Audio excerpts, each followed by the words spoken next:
Welcome into a disappointing edition of the Cavalier Connection. The Who's go down tonight 24-20 in a game that was full of roller coasters, lots of lots of lows, a few highs, enough highs to get us the lead, but then the ultimate letdown in the end.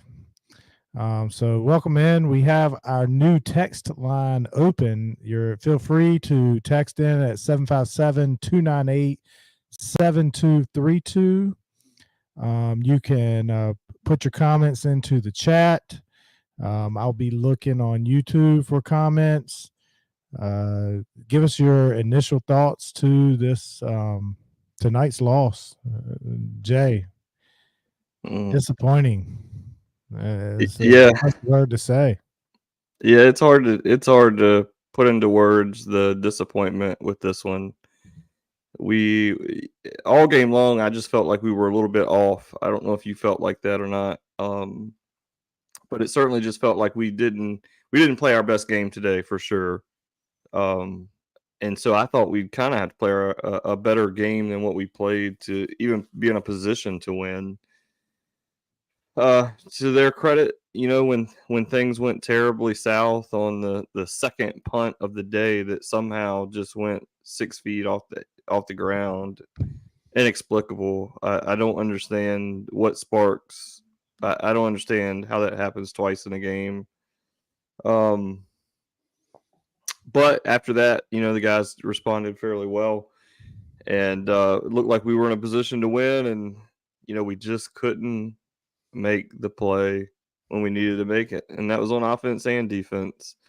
Had multiple chances, and this one's tough. When you look at the end of the year, are we going to be at 5 wins? Or going to be at 6 wins, 7 wins? It's definitely one that you felt like you let slip away because Louisville certainly didn't play their best game today. Tons of penalties. Just an ugly game. It looked like both teams were trying to give it away. Um, but overall, just not quite good enough. Coaching wasn't good enough today. And, you know, I don't understand not kicking the field goal at the end of the half there to go up 10-7. And if you look at the final score, we lose 24-20. Those 3 points would have been huge because then you're playing for a field goal to win the game at the end instead of trying to have to go down and get a touchdown. And, those things matter in a close game. I mean, it's not like that game was 21-14 or 21-21 and you see the writing on the wall of you're going to need all these points because field goals just aren't going to do it. This was 7-7 late in the first half, and you're 10-7 ahead if you take those points. And so, I mean, and again, it wasn't like it was 4th and 1 where you brought in the Brady bunch or Grady bunch. It was 4th and 4. I mean, I couldn't believe. I thought they were going to go out, try to draw them off, and then maybe get it to the 2 and bring in Grady or something. But they rolled the dice. Arguably, you could have called pass interference there as well. And you didn't get that call on the last play there. Good evening, fellas. Tough loss. Yes, sir, it was. Yes, sir, it was. I thought I felt like on the last play on our last play of our offensive game, Neville looked like he got held almost the whole possession.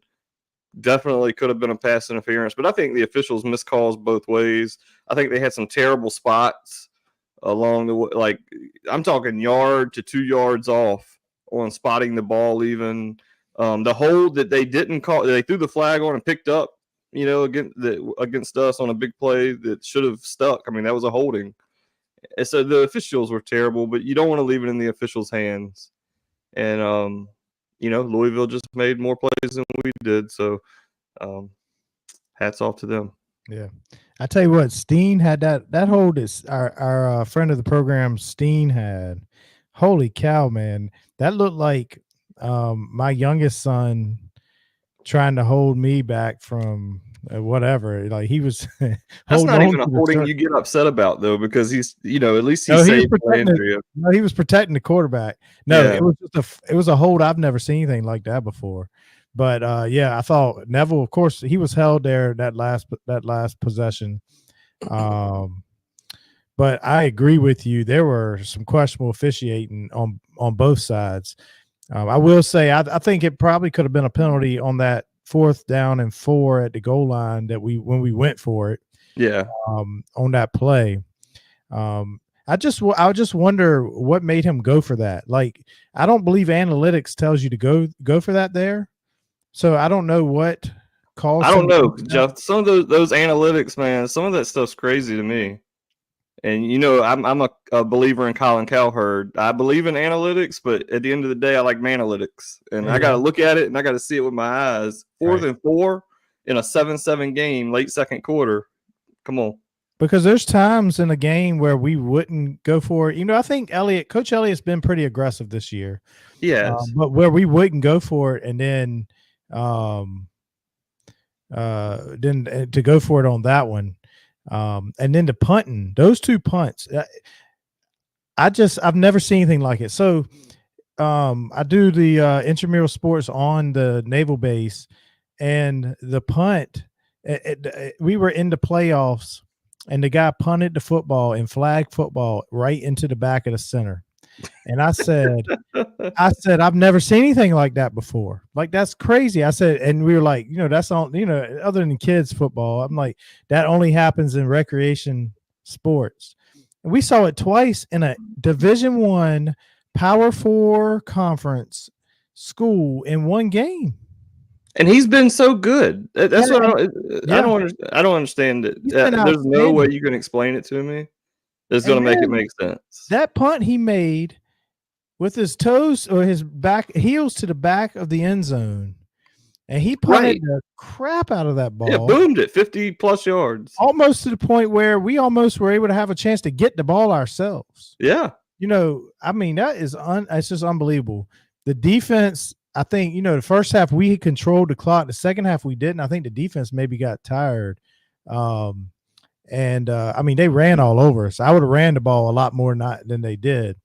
But once we got going, we were hitting. There was a lot of hitting going on, and it gave me some confidence, because my confidence level was not that great until we took the lead, surprisingly, like that. And then, but you got to think that punt cost us a touchdown. That Oh, for punt in the sure. back, and we left the points on the board going for it on 4th and 4. I mean, right there, who knows what would have happened if we get that punt away regular, or if we kick the field goal and then they just return it and go on a all out drive and score a touchdown. Who knows? But and easy for me to second guess. But We had some good comments come in. I think that Big App, TBE, refs call fair game both ways. That game was just too close for comfort. It was. When the game gets away, you're chasing. It's too easy to abandon the run. And I think I don't know. It just seems like today they had a really hard time stopping the QB run, and we just went away from it. There was a lot of times where especially on the zone reads, where AC could have kept it and looked like he had some openings. I mean, he ran it a ton, so I can't say he didn't get enough carries, but it just seemed like there were opportunities where, man, the defensive line has just penetrated and pushed back the O line to a point where if you hand it to the running back, he's just getting destroyed right away. but then also early in the second half, we were calling QB draws, though, that like it didn't make any sense. They were I don't owning like as soon those as he as started much. running. I don't either. And I And agree. The special teams was just garbage today. It's look, they cost you the game. I mean, ultimately, like you said, you gave them 7 points, and you can't do that like our defense played their butts off. You know what I mean? They really did. That's a high-powered offense over there with a NFL receiver. That we held down. I mean, I think he had 5 for 83. Let me see what he had. Hey, Antonio. I was wondering if that was you. Oh man, it's great to have a former Who in Former Who with on. us. Yeah, no We need to doubt. get you on the pod for an interview, Antonio. I don't know if you got my message. I had messaged you a little while back about coming on at some point. But yeah, we'd love to have you.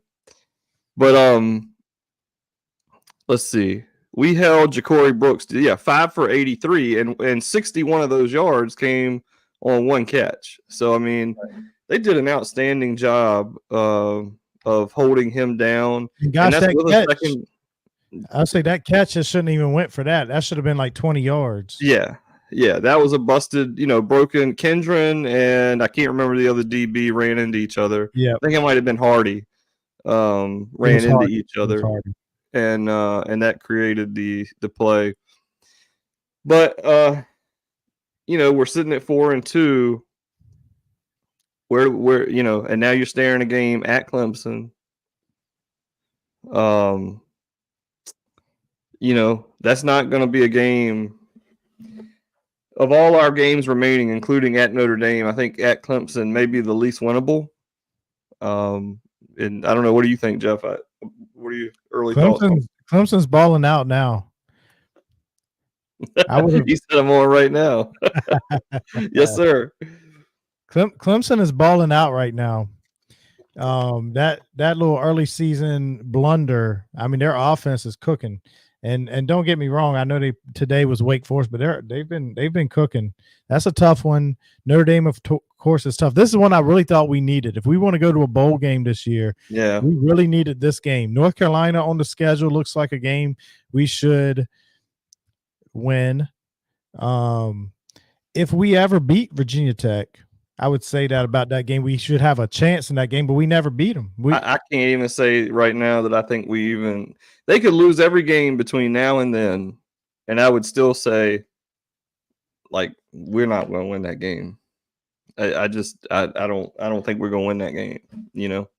Right. But it's one of them situations where Pitt won again today, narrowly against Cal. That's a winnable game, Right. But it ain't going to be easy. You're on the road.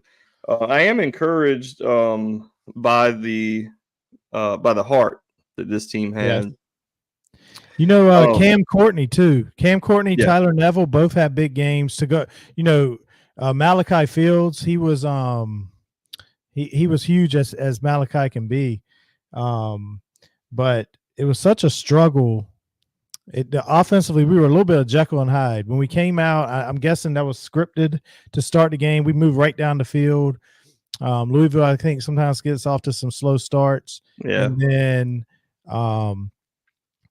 it just looked like a struggle for so long. This was the first questionable coaching call of the day, though. You're at 3rd and 6. You're on their side of the field, or 3rd and 7 on their side of the field. And what did we run? 3rd and 7. We just handed off. And we just handed off right up the gut, delay, and they stuff it for nothing. So we're 4th and 7 punting.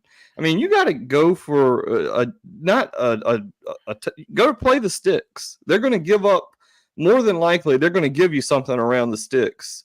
And I'm sure, because I know Coach Kitchens, his philosophy on this, let's get 4 or 5 here on 3rd down, make 4th down more, gettable. And it just didn't work out. But I hate the play call. I hate the play call. Tyler Neville, who's all over that middle of the field. I mean, I texted you. He's playing football on Sundays. Yeah. Yeah. The time to run the delay would have been on like 2nd and 10 on that last drive where we have 3 timeouts in a minute and a half, and we only had to go 35, 40 yards at that point. Right. And just like they hit us with that big, that big run when on their last drive, that's when you call the delay. But, I wasn't thrilled. We text throughout the game. And this was a game I was less than thrilled with our performance overall and the coaching. Sanka was awesome. That dude is a tackling machine. Like, he does not. I saw him miss one tackle, and I was like, "Oh my god, he missed a tackle! What happened?" But he that man's all over the field, and he covers up a lot of mistakes for others as well. Right. So That last drive too, if Calandria puts a little air under the ball, Malachi Fields is gone. oh yeah, I mean, yep, there's nothing but green in front of him. right. That's why AC's not. I mean, look, it's easy to be critical when you lose, but I don't think AC's playing very well right now. And I talked about this, and I got criticized, in the comments of the last episode. That even bringing that up basically is dumb. But he's not playing very well. He's missing throws that and I know he's still second year quarterback and still growing and maturing, and that's all well and good. But it just he's not playing that great in my opinion. I think we're leaving points on the board. We have too many weapons offensively with Pace and Xavier and Malachi and we didn't have Trell or Tyree today, but Andre Green made an incredible catch on that first play that they took from him. Right. And when they reviewed it, they still took it from him, which I have no idea how they did that. It was clearly foot down possession. Just another bad call, but yeah, I just don't think he's playing where. I'm not saying go to Musket. I'm not saying that, but he's got to play better. Otherwise, this team will not win. I don't know if they'll win again. I mean, I'd like to hope they will. And they certainly have some possibilities. But today you're going to be in a lot of games like you were today if you win. Next week, you may get blown out of the water. If you go to Clemson and play like you played today, you're going to come home with a 5-touchdown tail kicking. Yep. Disappointing. If anybody else is on, let us know what your thoughts are. Dang. I went from, if we take that 3 before the half, the last drive, and is a 1-point deficit versus 4. Got to be better. I'm in full agreement. Yep. I don't know. I don't consider. I know it's easy to say after the fact, but that's from the 4. If you go for it, needing a yard or two, there'll be people who say you shouldn't have done that. You should have done that. Whatever. This is from the 4.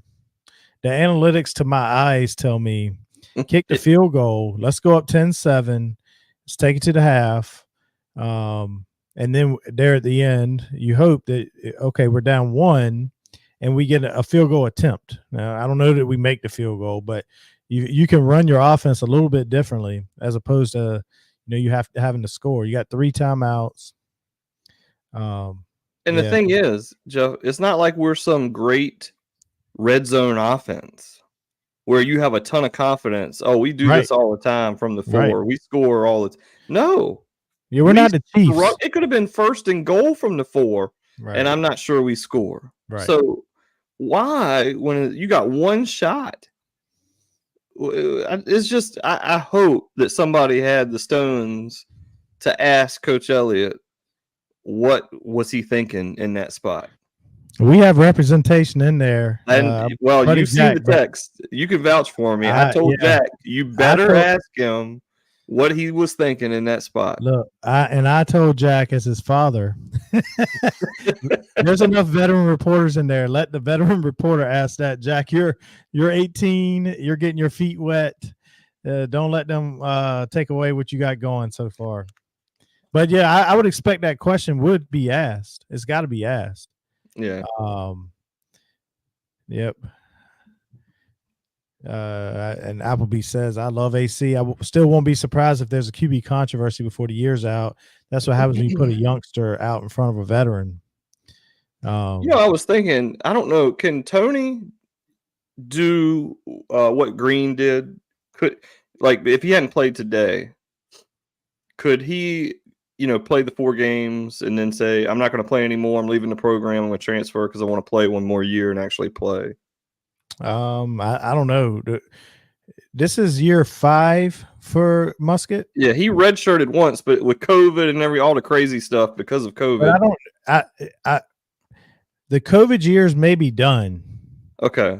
I've heard him talking about the COVID years being done, like the last group. I feel like it was last year, but I don't know.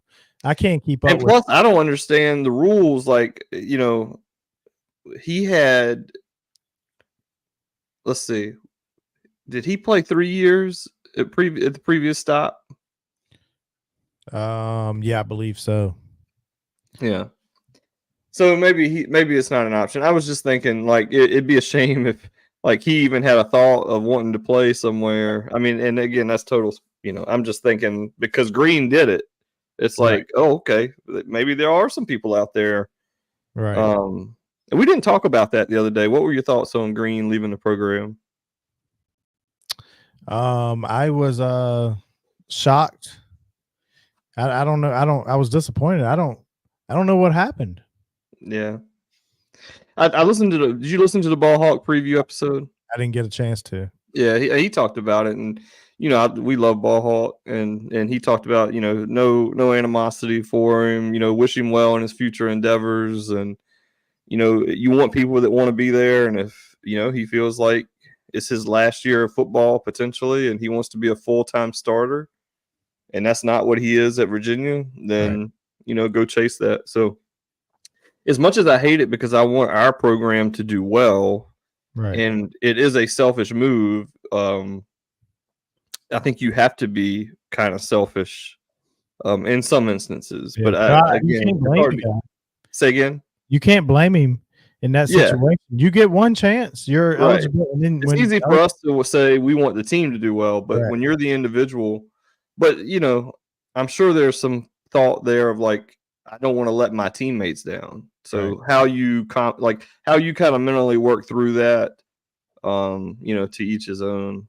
yeah, yeah. But Yeah, as I wouldn't be mad at Musket if he did that. If that was an option, who yeah, knows? I just wouldn't want Wouldn't him be to go to mad a at program that we play.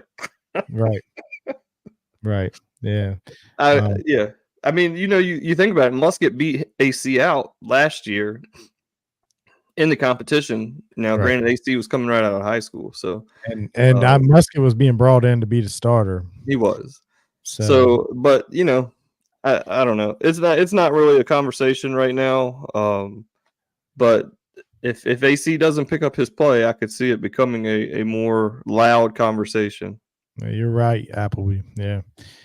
Guys want to play. Nobody wants to ride the pine their junior and senior years if they want to play in this era. You see what the guy, I mean, the quarterback at UNLV, and I Yeah. mean, he was the starting quarterback to a ranked team. And the NIL situation that was not working out. He said, "I'm out." But if you tell him you're going to pay him 100,000, which is what was the case, and Right, then you don't pay him 100,000, right, he absolutely should do what he did. right. There's no You know, way he should stay and play for them. I think it was an assistant coach that said 100,000. Well, it don't matter. No, I know. I'm just saying. He set his head coach up, Yeah, promising something you can't give. right. I meant pesos, man. 100,000 pesos. That's right. That's right. Yeah. Yeah. But I mean, and Calandra, and he's still young. He's just a sophomore, so he's got time to get his act together. He's probably 2 years left. We got some guys coming in behind him though are going to push him. Yeah, for sure. Bjorn and Cole Greer both are highly recruited. And then after him, you got Eli coming in. Yeah. After that class, Eli will come in, and so Coach Elliott's got the guys set up. Again, when you lose a game like this, and you look at the rest of the schedule, and you see how daunting it is, you have to sit and wonder as a UVA fan. All right, now we've seen this so many times before. If you go 4-8, if you finish 4-8, like what's the future? I mean, I'm on the bandwagon of keeping Coach Elliott around, but I would not be opposed to some shake up on the staff. Yep. What would you do if you got shorted $97,000? Oh, we'd be out. I'm out. We'd be out, Antonio. We'd be out for sure. There's no doubt. I think he did 100% the right thing. Yeah. But I hope that we're not having that conversation after Virginia Tech of is it going to be a Black Monday situation? Right. Right. But, Yep. We got to find a way to get at least two more wins. UNC is a game you must win, and that gets you in 2 5. weeks. That gets you 5. And Then then what you got? You got Clemson, Notre Dame, Virginia Tech, Pittsburgh, Pitt and SMU. and SMU. SMU's playing well. Pitt's undefeated. Notre Dame's where they ranked 11. Notre Dame is number 11. Virginia Tech, we've crapped the bed every time. Yeah. And none of them sound real promising. No, and And Clemson. UNC's not going to say, "Hey, we want you to go ahead and win that 5th game." So Antonio is just calling for it. Bowl game or bust. Yeah, we got to get to a bowl game. And really, we had gotten hot enough where I thought maybe we had a shot to win maybe 7 games this year. We could find a way. But then, and then let's talk one last thing here, Jay. One last thing. Okay. It's just disappointing. The 32,000 in attendance today. Holy cow. The hill was empty. And I know it was fall break. The student section was empty. We got to find a way to get butts in the seats. You got to get butts in the seats. That's just disappointing. Those big third down plays and Jay, we were there in the days of and even before the stadium expansion. I mean, that place would be rocking. We were. Oh, I don't think Louisville scores that touchdown.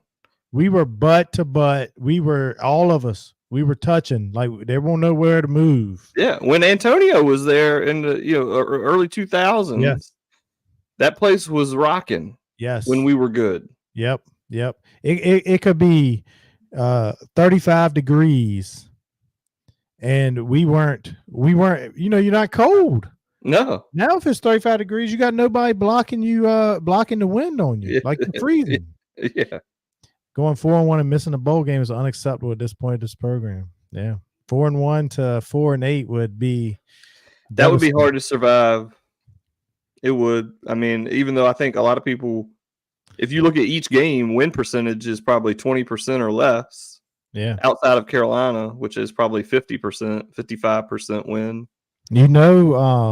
I mean, we talked about it last episode. ESPN, we had a 54% chance of making a bowl. That's before the Louisville game. Yeah, that lets what our schedule, and we were ranked 24th in the nation as 24th hardest schedule remaining, counting this one, and number 2 in the ACC. Yeah, this one was huge. Just can't you can't go around it. This one was huge. You're going to look back at the end of the year and think, what if? Yep. Well, we're going to go ahead and wrap this one up, Jay.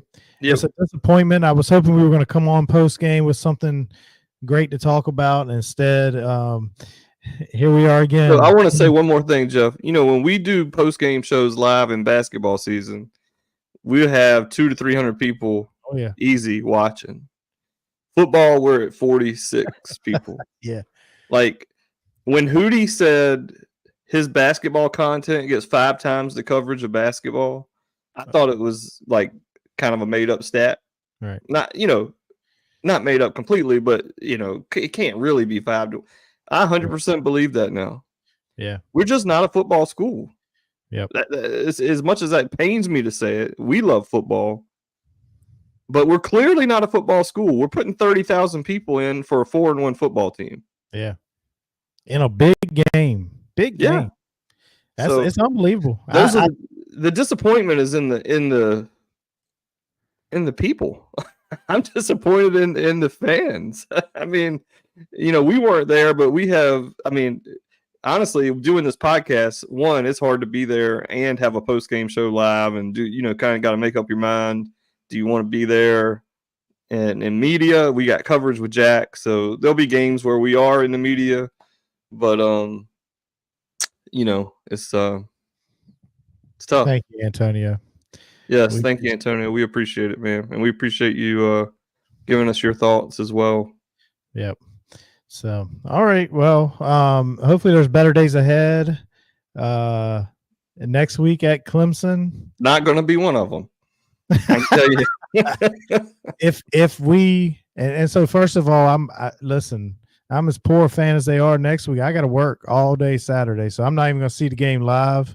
So I'd like to think Jay's going to be post-game live by himself or with Jack because of something crazy great happening. But tough one. We got Clemson, and then we got North Carolina in a must-win game at home the following weekend. So just don't get beat up too bad at Clemson to where yeah. you're not healthy for Carolina. Yeah, I'll be up there at Carolina. I'll be there for SMU, and hopefully I'll have be some, there for SMU at least. some in-stadium experiences. So yeah, I mean, we need to be a football school at some point.